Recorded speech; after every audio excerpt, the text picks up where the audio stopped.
Hello दोस्तों, welcome to my YouTube channel Hariom classes Hardoi. आप लोगों का हमारे चैनल पर बहुत बहुत स्वागत है। और आज जो मैं आप लोगों को बताने वाला हूं, पहला पार्ट जो हमने दिया है आप लोगों को, उसमें बताया है उसके बेसिक डिटेल्स के बारे में, हाइट एंड डिस्टेंस के बारे में, और उसमें कुछ इंपॉर्टेंट क्वेश्चन भी कराए हैं। तो आज मैं आप लोगों के लिए लाया हूँ बहुत इंपॉर्टेंट क्वेश्चन। आप लोगों को बोर्ड पर देख रहा होगा ये क्वेश्चन क्या लिखता है, देखते हैं और क्वेश्चन को सॉल्व करते हैं अच्छी तरीके से।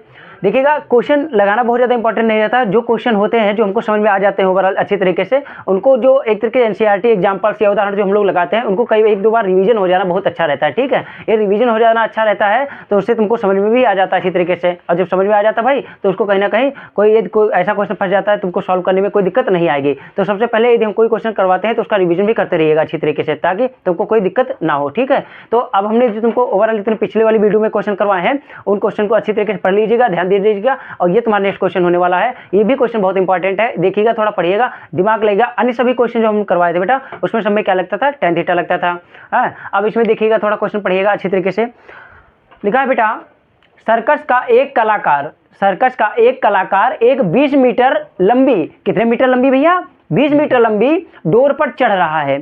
20 मीटर लंबी कितना, कहाँ चढ़ रहा है, डोर पर चढ़ रहा है, जो अच्छी तरह से तनी हुई है और भूमि पर सीधे लगे खंभे के शिखर से बंधा हुआ है। भैया सबसे पहले क्या कह रहा है, खंभा है, तो खंभे का मतलब कैसा होता है, अरे भैया खंभा तो होता है खड़ा खड़ा, तो खंभा को कर दो भैया खड़ा। ठीक है, ये खंभा हो गया हमारा। अब खंभे को मान लो कोई एक नाम दे दो, ए बी क्या हो गया हमारा, खंभा हो गया बेटा। ठीक है, तो खंभे के शिखर से बंधा हुआ है, क्या बंधा हुआ है, अरे डोरी। खंभे का शिखर कहाँ होता है भैया, ऊपर ही तो होता है, कहीं नीचे थोड़ी होता है। खंभे का शिखर ऊपर है और ऊपर से क्या बंधी हुई है, डोरी। तो डोरी मतलब कैसी बंधी है, डोरी ये बंधी है डोरी। और डोरी कितने मीटर लंबी है डोरी, अरे भैया डोरी 20 मीटर लंबी है। कहाँ दे रखा है, क्वेश्चन में दे रखा है। बताओ बेटा इस बात को, डोरी कितने मीटर लंबी है, 20 मीटर। डोर पर कहाँ चढ़ रहा है, कहाँ पर चढ़ रहा है भैया, डोरी पर चढ़ रहा है, जो अच्छी तरह से तनी हुई है। तनी तो है ही भाई, देखो अच्छी तरीके से तनी हुई दिख रही है। और उसके साथ साथ फिर देखो क्या लिखा है, और भूमि पर सीधे लगे खंभे के शिखर से बंधा हुआ है। भैया हमने डोरी को क्या कर दिया है, बांध दिया है। ठीक है, अब क्या कर रहा है, यदि भूमि स्तर के साथ डोर द्वारा बनाया गया कोण कितना डिग्री हो, 30 डिग्री हो। अरे भूमि कहाँ है, भूमि तो भैया आधार होता है ना, तो हमने तुमको बताया भी है, ये हमारा भूमि हो गया। इसके साथ कितने डिग्री का कोण बना रहा हो, 30 डिग्री का। बेटा कितने डिग्री का कोण बना रहा हो, 30 डिग्री का कोण बना रहा हो। तो क्या बताना है, तो खंभे की ऊंचाई ज्ञात कीजिए। अरे खंभा की ऊंचाई, खंभा मतलब ये बेटा हमारा क्या हो गया, खंभा। अब खंभे की हमको क्या निकालनी है, ऊंचाई निकालनी है भैया, जो निकल आएगी ना। चलो हम खंभे की ऊंचाई को क्या मान लेते हैं, एच मान लेते हैं। खंभे की ऊंचाई को क्या मान लेते हैं बेटा, एच मान लेते हैं। और आधार ये हमारा है, ये हमारा नामकरण हो गया ए बी सी। इस प्रकार से हम बेटा इसका क्या कर लेते हैं, नामकरण कर लेते हैं। ठीक है, क्या बेटा फिगर समझ में आया, फिगर चित्र के अनुसार जैसा है वैसा हमने तुमको फिगर बना के दिया। फिगर समझ में ना आया हो बताओ बेटा जल्दी, फिगर समझ में आया। देखो क्या है, सर्कस का एक कलाकार एक 20 मीटर लंबी डोर पर चढ़ रहा है, ये डोर हो गई। ठीक है, जो अच्छी तरह से तनी हुई है और भूमि पर सीधे लगे खंभे के शिखर से बंधा हुआ। शिखर कहाँ होता है, खंभे का ऊपर ही होगा ना। अब शिखर से बंधी हुई है ये डोरी हमारी, और डोरी की लंबाई कितनी दे रखी है, 20 मीटर लंबाई दे रखी है। अब क्या करेंगे, फिर कह रहा है यदि भूमि स्तर से, भूमि स्तर मतलब जमीन तल, ये जमीन तल हो गया BC, ठीक है, के साथ डोर द्वारा बनाया गया कोण। अरे भैया कोण कितना बनना है, 30 डिग्री का हो, तो 30 डिग्री कोण यही तो होगा। यह कोण कौन सा कोण कहलाएगा, उन्नयन कोण। कौन सा कोण, उन्नयन कोण कहलाएगा। अब बताओ बेटा इसमें tan थीटा लगेगा या sin थीटा लगेगा। सबसे पहले हम क्या करते हैं, त्रिभुज कौन सा हो जाएगा, CBA। या इसका नामकरण ऐसे ना करना चाहो तो ऐसे भी कर सकते हो आराम से, ABC। ठीक है, तो त्रिभुज ABC में बेटा क्या कर लोगे, त्रिभुज ABC में इसमें बेटा क्या लगेगा, इसमें बेटा क्या लगेगा, ये क्या है, H है, ये क्या है बेटा, ये है H हो गया बेटा तुम्हारा, हाइट हो गया, यानी कि लंब की दूरी मान दी गई है। और ये क्या दे रखा है, ये क्या दे रखा है बेटा, ये कर्ण की दूरी दे रखी है। तो लंब क्या दे रखा है, लंब दे रखा है, और क्या दे रखा है, कर्ण दे रखा है बेटा, लंब और कर्ण दे रखा है। अरे बताओ बेटा हमने तुमको क्या बताया था, लाल बटे कक्का बताया था बेटा, लाल बटे कक्का में। अब देखो L दे रखा है बेटा, और क्या दे रखा है, K दे रखा है, तो यहाँ पे क्या लग जाएगा, साइन लग जाएगा। साइन थीटा बराबर L बटे K होता है। साइन थीटा बराबर क्या होता है, L बटे K। अब थीटा की वैल्यू कितनी दे रखी बेटा, 30 डिग्री दे रखी, थीटा की वैल्यू 30 डिग्री। तो यहाँ पे हम क्या कर लेंगे, साइन बेटा 30 डिग्री हो जाएगा हमारा। और फिर क्या हो जाएगा, L कितना दे रखा बेटा, H दे रखा है, H बेटा, और K कितना दे रखा है बेटा, 20 बेटा दे रखा है। एच बेटा कितना दे रखा है, एच बेटा कितना दे रखा है, ये हमारा एच हो गया जो हम हाइट मान रहे हैं उसको, और के बेटा कितना दे रखा है, 20 दे रखा है। ठीक है, अब देखते हैं भाई साइन 30 डिग्री का मान कितना होता है, साइन 30 डिग्री का बेटा मान कितना होता है, साइन 30 डिग्री का मान बताओगे जल्दी जल्दी। साइन 30 डिग्री का मान होता है बेटा 1/2। साइन 30 डिग्री का मान कितना होता है बेटा 1/2। अब क्या कर लेंगे, देखो भाई फटाफट, h/20 हो गया, h/, क्या हो गया 20। अब इसकी क्या कर लेंगे, तिरछी मल्टीप्लाई कर लेंगे भाई, तो इतना हो जाएगा, कोई दिक्कत यहाँ तक भाई। तो क्या कर लेंगे, देखो जल्दी जल्दी, 2h कर सकते हो, यानी कि h बराबर क्या हो जाएगा 20/2। तो ये हमारा क्या हो गया, कट गया, तो कितना आ गया, h बराबर आ गया बेटा हमारे पास, जो h की वैल्यू आई है वो क्या आई है, h बराबर आई है 2 1 जा 2, 2 10 जा 20, अर्थात 10 मीटर। ठीक है, तो यह क्वेश्चन इस प्रकार से सॉल्व हुआ और आप लोगों को खंभे की ऊंचाई कितनी मिल गई, 10 मीटर। और इस क्वेश्चन को इंपॉर्टेंट समझ के इसलिए लगा लीजिएगा क्योंकि ये साइन के फॉर्म में कोई ना कोई क्वेश्चन दिया गया है, जितने भी क्वेश्चन करवाए गए हैं और सब वो सब tan के फॉर्म में कराए गए हैं। तो इस क्वेश्चन को अच्छी तरीके से नोट कर लीजिएगा, ये समझ गए हो तो वीडियो को लाइक कर दीजिएगा और नेक्स्ट बने रहिएगा, फिर आप लोगों को जो है नेक्स्ट क्वेश्चन बताया वाला। अरे दोस्तों देखिएगा, नेक्स्ट क्वेश्चन फिर आ गया हमारा। क्वेश्चन क्या कह रहा है, 10 मीटर ऊंचे भवन के शिखर से एक केबल टावर के शिखर का उन्नयन कोण। अरे 10 मीटर ऊंचे भवन के शिखर से एक केबल टावर के शिखर का उन्नयन कोण। उन्नयन कोण का मतलब तो जानते ही हो, उन्नयन कोण का मतलब क्या होता है, अरे जिसमें चीजें ऊपर दी गई हो और हमको उनको देखने के लिए क्या करना पड़े, सिर को ऊपर उठाना पड़े। ठीक है, वही उन्नयन कोण हो जाता है हमारा भाई। और फिर क्या करा, इसके आधार का अवनमन कोण कितना है, 45 डिग्री है। तो पहले बात करते हैं, चित्र को पढ़ते रहिएगा और फिगर को तैयार करते रहिएगा। कह रहा है 10 मीटर ऊंचे भवन। अरे भाई ये मान लो क्या है, भवन कितना ऊंचा है, भवन ऊंचा है भैया 10 मीटर। कितना ऊंचा है, 10 मीटर ऊंचा भवन है तुम्हारा। ठीक है, अब इस ऊंचे भवन को हम क्या करेंगे, इस ऊंचे वाले भवन को लिख लिए यहाँ पे और उसकी दूरी क्या कर लेंगे, प्रेजेंट कर लेंगे। ठीक है, देखते हैं भाई क्या हो गया हमारा। ये हमारा कह रहा 10 मीटर ऊंचे भवन के शिखर से एक केबल टावर के शिखर का उन्नयन कोण जो है कितने डिग्री है, 60 डिग्री है। तो ये हमने क्या बना लिया, अपना भवन बना लिया। ठीक है, भवन की ऊंचाई कितनी बेटा, 10 मीटर। क्या है बात समझ में आई, ये तुम्हारा क्या हो गया, घर पे क्या पड़ जाती है, छत पड़ जाती है, ये हमारी क्या हो गई, छत पड़ गई मान लो। ठीक है, अब क्या करा, शिखर से, किसके भवन का शिखर यहाँ पे है बेटा, भवन का शिखर कहाँ पे है, यहाँ पे तो है ए और बी। शिखर कहाँ होता है, ऊपर होता है भवन का ना बेटा। तो ये क्या हो गया, शिखर हो गया। शिखर से एक केबल टावर, अरे टावर कह रहा है तो टावर भी भाई क्या होता है, लंबा होता है ना, वो उसको भी हम क्या कर देंगे, इसी के ऊपर खड़ा कर देंगे। अब ये हो गया हमारा केबल टावर, यानी कि ए जो दूरी है वो क्या हो गई, केबल टावर की हो गई। शिखर का उन्नयन कोण, इसके शिखर का उन्नयन कोण, यानी कि हम यहाँ से देखेंगे तभी तो उन्नयन कोण होगा भाई हमारा। यदि यहाँ से हम देखेंगे तो उन्नयन कोण हमारा तभी तो होगा। तो हमने क्या किया, ये हमारा क्या हो गया, उन्नयन कोण। और कितने डिग्री है उन्नयन कोण, 60 डिग्री। बेटा बताओ, ये शिखर है, शिखर मतलब छत पे खड़े हैं, अपनी छत से हम क्या देख रहे हैं, टावर। अपनी छत से जब हम टावर देखेंगे तो हमारा ऊपर की ओर देखेंगे ना, टावर कहाँ होते हैं, ऊपर की ओर होते हैं। तो जब ऊपर की ओर हम टावर देखेंगे, यहाँ पे खड़े हैं, ये हमारी छत हो गई, और यहाँ से हम टावर देख रहे हैं इधर की साइड में, ये हमारा ई टावर का शिखर है। ठीक है, तो इसको जब देख रहे हैं तो ये हमारा कौन सा कोण बनेगा, अरे उन्नयन कोण ही तो बनेगा। उन्नयन कोण के बारे में तुमको पहले ही डिस्कस कर चुका हूँ। देखो अब फिर क्या है, उन्नयन कोण हो गया। फिर आगे देखिएगा क्या लिखा है, और इसके आधार का अवनमन कोण। अरे आधार अवनमन कोण, अवनमन कोण का मतलब क्या हो गया, नजरें नीचे जानी चाहिए। कहाँ जानी चाहिए, नीचे। मतलब हम क्या करेंगे, नीचे की तरफ देखेंगे। तो अब जब नीचे की तरफ देखेंगे तो क्या होगा भाई, देखो यहाँ से हम क्या करेंगे, नीचे की तरफ देख रहे हैं, यहाँ से क्या देख रहे हैं, इसको देख रहे हैं। तो ये कितने डिग्री बता रहा है, 45 डिग्री बता रहा है। बताओ 60 डिग्री क्या है, उन्नयन कोण है, और 45 डिग्री क्या है, अवनमन कोण है। ठीक है, अब क्या बताना है, टावर की ऊंचाई बताना है। हम मान लेते हैं बेटा टावर की ऊंचाई कितनी है, h, और ये ऊंचाई कितनी है, 10 मीटर दी गई है। तो टोटल बेटा ऊंचाई कितनी हो गई हमारी, टोटल ऊंचाई हो गई h + 10।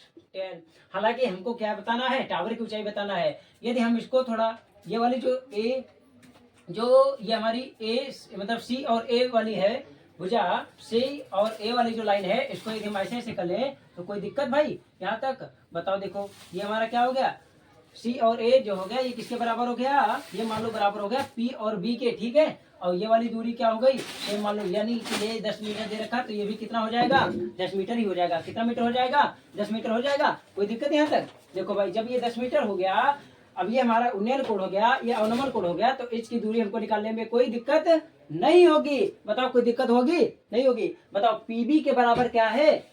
सी ए। पीबी के बराबर क्या है? सी ए। ये आधार है ना, ये क्या है? आधार है। तो इनकी दूरी दी रही गई, तो हम मान लेंगे क्या मान लेंगे भैया? पीबी बराबर है हमारे पास, पीबी बराबर है सी ए। और यदि हम पीबी की वैल्यू क्या मान ले? एक्स, और इसकी भी क्या हो जाएगी वैल्यू? एक्स। अब बताओ भाई, हमने क्या माना आधार की, क्या मानते हैं भैया? माना आधार, यानी कि आधार ए बराबर कितना हो गया? एक्स मान लिया बेटा। बताओ कोई दिक्कत? अब चलते हैं ट्रायंगल। अब कहाँ ले चलते हैं तुमको? ट्रायंगल में। सबसे पहले कौन सा ट्रायंगल लेते हैं? ट्रायंगल सी ए ई में। कौन सा ट्रायंगल? सबसे पहले ट्रायंगल ले चलते हैं भैया, ट्रायंगल सी ए ई में। कहाँ पे ले चलेंगे? सी ए ई। ये बेटा सी कहाँ पे है? यहाँ पर है, ठीक है, सी ए ई में। तो बताओ भाई सी ए ई में क्या क्या दे रखा है? एच दे रखा है, ये वाला ना। एच कितना दे रखा है? ये वाला एच दे रखा है। इसका आधार कितना दे रखा है? एक्स दे रखा है। एच कितना बेटा? ये वाला हो गया, एक्स आधार हो गया। तो बताओ इसमें क्या लगेगा? tan का लगेगा कि साइन का लगेगा बेटा? कौन बताएगा? जल्दी जल्दी बताओ भाई, इसमें tan का लगेगा या साइन का लगेगा? एक आधार दे रखा, एक लंब दे रखा और आधार दे रखा, तो क्या लगता है बेटा? tan लगेगा ना। तो tan बराबर क्या हो गया? tan थीटा बराबर हो गया L बटे A। अब बताओ थीटा की वैल्यू कितनी है बेटा? थीटा की वैल्यू कितनी है? 60 डिग्री। ठीक बेटा, तो क्या कर लेंगे? tan 60 डिग्री बराबर क्या हो गया? L की वैल्यू कितनी है? H है। और आधार की वैल्यू कितनी बेटा? x। तो h अपान x कर लेंगे बेटा। क्या यह बात यहाँ तक समझ में आई? tan 30 का वैल्यू कितना? tan 60 का मान कितना होता है बेटा? √3 होता है ना। तो क्या हो गया? h अपान x। अब यानी कि h यहाँ पे कैसे आ जाएगा बेटा? h आ जाएगा √3x। ठीक है, ये हमारा फर्स्ट समीकरण हो गया, मान लेते हैं। अब क्या करेंगे? ये तो हमने ट्रायंगल ये वाला सॉल्व कर लिया। अब हमको कौन सा ट्रायंगल सॉल्व करना? ये वाला। अब लिखो भाई इसमें त्रिभुज, क्या करेंगे? त्रिभुज सी पी बी में। कौन सा है? त्रिभुज सी पी बी में। ठीक है, त्रिभुज सी पी बी में क्या करेंगे भाई? देखो जल्दी जल्दी, त्रिभुज सी पी बी में अब हमको क्या दे रखा है? ये वाली जो है, ये वाली जो भुजा है, ये वाली इसके बराबर होगी, यानी कि 10 मीटर ये भी हो जाएगी। ये लंब दे रखा है, क्या दे रखा है? लंब। और ये क्या है हमारा? ये क्या है हमारा? तो देखो बेटा हम क्या बता रहे थे? सी पी बी में, सी पी बी में। तो ट्रायंगल हमारा क्या है भाई? सी पी बी है। अब देखते हैं इसमें बेटा क्या दे रखा है तुमको? ये दे रखा है लंब, और ये क्या दे रखा है? आधार। जब लंब और आधार दे रखा रहता है तो हम क्या लगाते हैं? tan थीटा लगाते हैं ना बेटा। अब देखो भाई क्या लग जाएगा इसमें? tan थीटा बराबर कितना हो जाएगा? tan थीटा बराबर हो जाएगा हमारा L बटे A। बताओ भाई यह बात समझ में आई? tan थीटा बराबर कितना हो जाएगा? L बटे A। अब tan थीटा बराबर L बटे A हो गया। ठीक है, बताइएगा tan थीटा बराबर L बटे A हो गया, तो थीटा की वैल्यू कितनी है यहाँ पर? थीटा का मान कितना है? थीटा का मान है भैया 45 डिग्री। बताओ इस बात को समझ पा रहे हो बेटा? अब बताओ tan 45 डिग्री बराबर क्या हो गया? L का मान कितना है? 10। L का मान कितना है बेटा? यहाँ पे 10 है ना। और आधार का मान कितना है? x। तो क्या हो जाएगा? 10 बटे x हो जाएगा। अब बताओ tan 45 का मान कितना होता है बेटा? tan 45 का मान होता है 1। तो क्या हो जाएगा? 10 अपान x। ठीक बेटा, तो यहाँ पे x बराबर क्या हो जाएगा? x बराबर हो जाएगा भैया 10। तो यानी कि आधार तुम्हारा कितना आ गया? आधार आ गया हमारा भैया 10। और ये कितना हो गया? 10। अब हमको क्या निकालना है? हाइट निकालना है। हम क्या देखते हैं कि h बराबर कितना है? h बराबर √3x है ना बेटा। h बराबर रूट कितना है? √3x है। तो हम क्या कर लेंगे? h बराबर √3x है, तो इस वाले समीकरण का मान इसमें डाल देते हैं। ठीक है, x का मान समीकरण फर्स्ट में रखने पर, समीकरण फर्स्ट में क्या कर लेते हैं? x का मान रखने पर। ठीक है, तो भाई क्या है? √3x बराबर h है, तो यहाँ पे क्या कर लेंगे? √3 × x की जगह पे कितना हो गया? 10 बराबर h। तो यानी कि h बराबर कितना हो गया? 10√3। ये हमारा क्या हो गया? आंसर। h बराबर क्या हो गया? 10√3। देखिएगा भाई h बराबर क्या हो गया? 10√3 आ गया। h बराबर कितना आ गया? 10√3 आ गया। अब क्या करते हैं? टोटल लंबाई दे रखी है, इसमें क्या कह रहा है? टावर की ऊंचाई क्या है? टावर क्या होता है? जमीन से लेकर कहाँ तक? पूरा हाइट होता है ना भाई इसका, टॉप लेवल से बॉटम से लेकर टॉप तक। तो टोटल लंबाई हमने क्या मान ली है? इसको h + 10 मान ली है। अब बताइएगा h की जगह पे क्या हो जाएगा? h की जगह पे यहाँ पे हम 10√3 रख लें, 10√3 लिख लें तो हो जाएगा ना भाई। तो यहाँ पे क्या करेंगे? लिखो टावर की ऊंचाई। टावर की क्या करेंगे? टावर की ऊंचाई लिख लेते भाई यहाँ पे। टावर की ऊंचाई कैसे ज्ञात हो जाएगी? h प्लस रूट 3 में h का मान रखने पर, h प्लस रूट 3 में किसका मान रखने पर? h का मान रखने पर। टोटल लंबाई हमारे पास क्या कितनी दी गई है? h प्लस 10 दी गई है। अब h का मान इसमें क्या कर लेंगे हम भाई? 10 रूट 3 यहाँ पे h का मान कर लिए और क्या कर लिए? 10 रख लिए, ठीक है। इसमें से यदि हम 10 कॉमन ले लें तो क्या होगा? रूट 3 बचेगा बेटा। 10 यदि इसमें से कॉमन ले ले तो रूट 3 प्लस 1 बचेगा। रूट 3 की वैल्यू कितनी होती है? रूट 3 की जो वैल्यू होती है वो होती है 1.732 प्लस 1 हो गया, ठीक है। अब बताओ 1.732 ये किसकी वैल्यू हो गई? ये किसकी वैल्यू हो गई भैया? रूट 3 की वैल्यू हो गई। अभी हम क्या करेंगे? इसमें इसको ऐड कर लिए तो कितना हो गया? 2.732। यदि इसकी मल्टीप्लाई 2 से कराते हैं तो हमारा कितना हो जाता है? 27.32। और ये हमारा क्या हो जाता है? टावर की ऊंचाई। ये क्या हो जाता है भैया? टावर की ऊंचाई। टावर की ऊंचाई कितनी हो जाती है बेटा? 27.32 मीटर, ठीक है। तो यानी कुल दूरी कितनी हो गई इसकी? 27.32 मीटर, ठीक है। ये हमारा क्या हो गया? ये हमारा हो गया टावर की ऊंचाई। तो ये हमारा क्वेश्चन सॉल्व होता है, ठीक है। अब हम क्या करते हैं? नेक्स्ट क्वेश्चन फिर लाने वाले हैं। और यदि आपको क्वेश्चन समझ में आया हो तो हमारी वीडियो को लाइक कर दें और चैनल को सब्सक्राइब नहीं किए हो तो भाई तुरंत सब्सक्राइब कर लें, क्योंकि मैं इसी प्रकार से पूरा क्या करेंगे? अच्छी तरीके से सिलेबस कंप्लीट कराएंगे और नई नई वीडियो तुम्हारे सामने लाते रहेंगे। हेलो दोस्तों, तो हमारा नेक्स्ट क्वेश्चन फिर आ गया है और ये क्वेश्चन इसमें यह कह रहा है कि एक मीनार के आधार से 100 मीटर और 25 मीटर दूर उसी समतल पर स्थित दो बिंदुओं ए और बी जो एक ही सीधी रेखा में है, उन पर मीनार के उन्नयन कोण एक दूसरे के कोटपूरक हैं। मीनार की ऊंचाई ज्ञात कीजिए। इसमें भी क्या पूछा है? मीनार की ऊंचाई पूछा है। हालांकि ये देखा जाए तो हाइट एंड डिस्टेंस के जो भी सवाल हैं उसमें ज़्यादातर लंब ही पूछने का मैटर रखते हैं और हाइट पूछते हैं। हाइट के बाद में फिर उसमें 10 का फार्मूला भी लग जाता है अच्छी तरीके से। ज़्यादातर ये देखा जाए तो उसमें 10 का ही फार्मूला यूज किया जाता है, क्योंकि 10 के फार्मूला में ही L/A आता है, ठीक है। तो कोई दिक्कत वाली बात नहीं है। इस क्वेश्चन को भी हम सॉल्व कर लेंगे अच्छी तरीके से, जैसे हमारे प्रीवियस क्वेश्चन सॉल्व हुए सभी क्वेश्चन इसी तरीके से सॉल्व होते रहेंगे। हाँ, थोड़ा ये इंपॉर्टेंट भी है और थोड़ा दूसरी टाइप से लगने वाला भी है, तो थोड़ा आप अच्छी तरीके से क्वेश्चन को देखिएगा और क्वेश्चन को नोट करना बिल्कुल ना भूलें। नोट करने से क्या होता है? ये तुम रिवाइज करोगे तो फटाक से अपना फिर से उसी को रिवीजन कर लोगे शॉर्ट तरीके से फटाक से, ठीक है। तो इसको नोट कर लीजिएगा अच्छी तरीके से और मैं सॉल्व करा रहा हूँ, देखिएगा क्या लिखा है भाई। एक मीनार, पहले फिगर पढ़ते हैं, फिगर पढ़ने के साथ साथ हम क्या बनाते हैं? पहले क्वेश्चन पढ़ते हैं, फिर क्वेश्चन पढ़ने के साथ साथ हम क्या करते हैं? फिगर बना लेते हैं। देखिएगा, एक मीनार के आधार से एक पहले मीनार बना लेते हैं भाई। क्या करा? एक मीनार हो गई बेटा। और मीनार को यदि बना ही रहे हैं तो थोड़ा बढ़िया बना लिया जाए। चलो भाई, चलो बढ़िया बना लिया जाए। ये हो गई हमारी मीनार,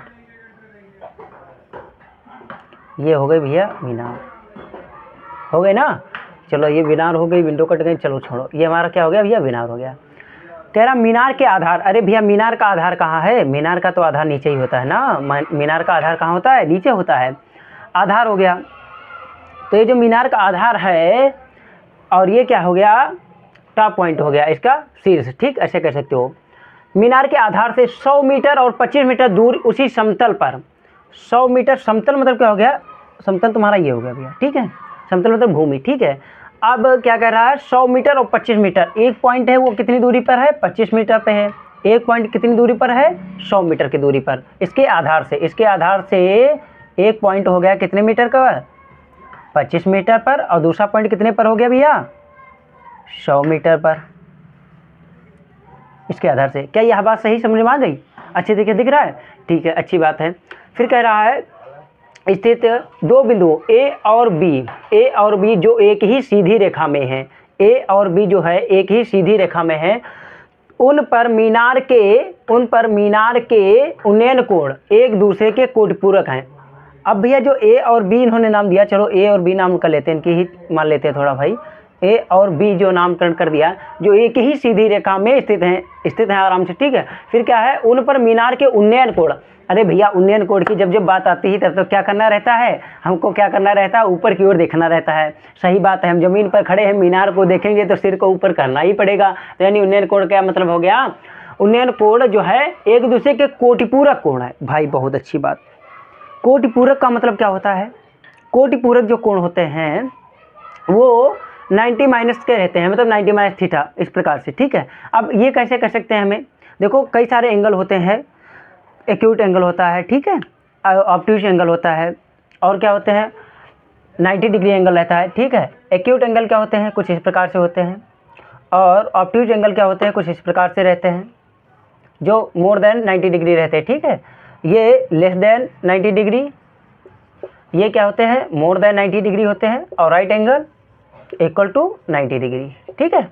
ये कितने एंगल होते हैं तुम्हारे, 2-3 एंगल होते हैं जो तुम्हारे, वो भैया इस प्रकार से कुछ रहते हैं। तो ये कोटपूरक कोण है जो तुम्हारा, इसमें कोटपूरक कोण है जो भाई, तो यहाँ पे हम देखते हैं कि ये जो हमारी दूरी हो गई ये इस प्रकार से हो गई। अरे भैया लाइन को तिरछी हो जाए, अब इसको क्या कर लेते हैं, थोड़ा सीधी कर लेते हैं, ये हो गया।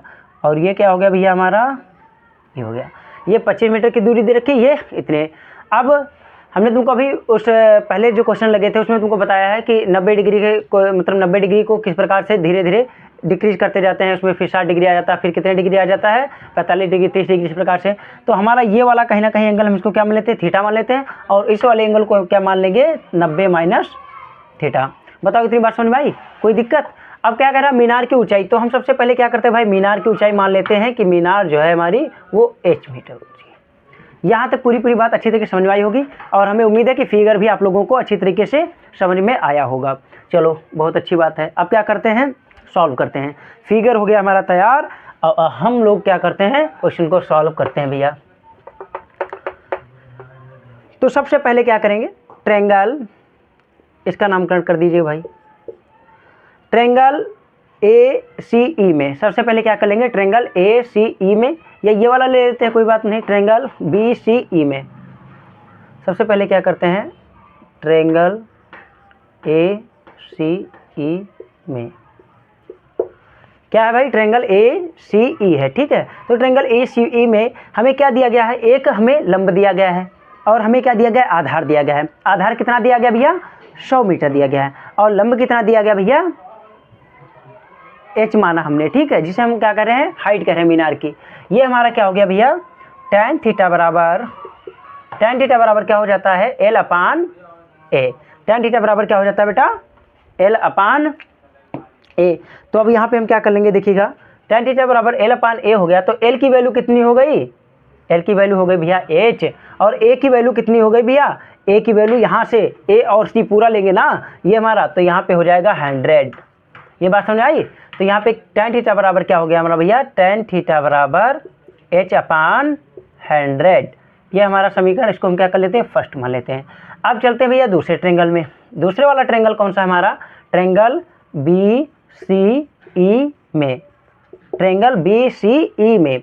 चलो भाई इसमें भी देख लेते हैं। इस ट्रायंगल में जब चलते हैं तो देखिएगा इसमें क्या है, इसमें भी हमें एक लंब दिया गया है और आधार की वैल्यू दी गई है। तो tan थीटा बराबर क्या हो जाएगा, h अपान 25 क्यों हो जाएगा भैया, क्योंकि 25 इसका आधार दिया गया है, ठीक है। अब थीटा की जगह पे क्या पड़ेगा, यहाँ पे थीटा था तो थीटा हो गया, यहाँ पे थीटा की जगह पे पड़ेगा 90 माइनस थीटा। तो यहाँ पे हम क्या कर लेंगे, 90 माइनस थीटा लिखेंगे, tan 90 माइनस थीटा, ठीक है। अब tan 90 माइनस थीटा बराबर क्या हो गया, h अपान 25। अब भाई बताइएगा tan 90 माइनस थीटा क्या होता है, इसका बदल जाता है, किसमें बदल जाता है, कॉट के पद में हो जाता है भैया। तो ये क्या हो जाएगा, कॉट थीटा बराबर h अपान 25, ठीक है। h अपान क्या हो जाएगा, 25 हो जाएगा। तो अब क्या कर लेते हैं, देखिएगा, कॉट थीटा बराबर h अपान क्या हो गया, 25 हो गया। तो इसको हम भैया क्या कर लेंगे, समीकरण फर्स्ट सेकंड मान लेंगे। अब समीकरण फर्स्ट और सेकंड की वैल्यू दोनों को मिल गई हमें। अब हमें क्या करना है, h की दूरी निकालना, भाई h की वैल्यू निकालना है, क्योंकि h क्या है हमारी, h है जो वो मीनार की ऊंचाई है। तो क्या करेंगे देखते हैं, समीकरण फर्स्ट और सेकंड की गुणा कराने पर क्या है, बात समझ में आई। तो समीकरण हमारा फर्स्ट क्या है, tan थीटा इंटू क्या हो जाएगा, cot थीटा बराबर क्या हो जाएगा, h अपान 100 इंटू h अपान 25। ये बात समझ आई। देखिएगा भाई यहाँ पे क्या हो जाता है, tan थीटा और क्या है, cot थीटा है। तो tan थीटा और cot थीटा क्या हो जाएंगे, कट जाएंगे आपस में, क्या हो जाते हैं, कट जाते हैं, क्योंकि tan थीटा को हम क्या लिख सकते हैं, कहीं ना कहीं 1 अपान cot थीटा लिख सकते हैं। और इंटू क्या हो गया, कॉट थीटा हो गया। तो कॉट थीटा से कॉट थीटा कट गया। अब बचा क्या भाई, इधर वाला ये हो गया तुम्हारा एच स्क्वायर अपान में कितना हो गया, यदि इसकी मल्टीप्लाई से कराएंगे तो 2500 हो जाएगा भाई। इसको ऐसे भी लिख सकते हैं, अपान में 2500 हो गया, एच स्क्वायर अपान में 2500। तो यहाँ पे कितना बचा, यहाँ पे बचा हमारा, यहाँ पे देखो हम सॉल्व कर दे रहे हैं, यहाँ पे बचा 1 बराबर एच स्क्वायर अपान में 2500। ठीक है, अब यह एच स्क्वायर जो है, एच स्क्वायर अपान में 2500 है, यह 2500 इधर आ जाएगा, इससे क्या हो जाएगा, मल्टीप्लाई कर जाएगा बेटा। तो ये क्या हो गया एच स्क्वायर। अब इस स्क्वायर हटाएंगे तो क्या लगा देंगे यहाँ पे, रूट 5 किसका स्क्वायर, 5 का 25 का वर्गमूल क्या होता है बेटा, हाँ 5, क्योंकि 5 5 जो 25, यहाँ पे कितना आ जाएगा, 00 है तो 1 0 कर देंगे, तो ये h हो गया, h बराबर क्या हो गया हमारा 50। तो हमारी भाई मीनार की ऊंचाई कितनी आ गई, मीनार की जो ऊंचाई है 50 मीटर, किस में आ गई, 50 मीटर। ठीक है, तो हमारा क्वेश्चन सॉल्व हो गया। अगर इस क्वेश्चन को अच्छी तरीके से समझ चुके हैं तो आप लोग हमारी वीडियो को लाइक कर दीजिएगा, और भाई चैनल पे यदि नए हैं तो, और यदि आप ऐसी वीडियो देखना ही चाहते हैं और अच्छी तरीके से सॉल्व समझना चाहते हैं तो ज़रूर हमारे चैनल को सब्सक्राइब कर लीजिएगा, ताकि जो आने वाली वीडियो है वो आप तक नोटिफिकेशन पहुँच सके। तो ठीक है भाई, यदि आपको वीडियो अच्छी लगी हो तो लाइक करिएगा, कमेंट करिएगा, और कमेंट करके ये बताएं कि आपको क्वेश्चन कैसा लगा और अच्छी तरीके से समझ गए हैं या नहीं। Okay, all the best.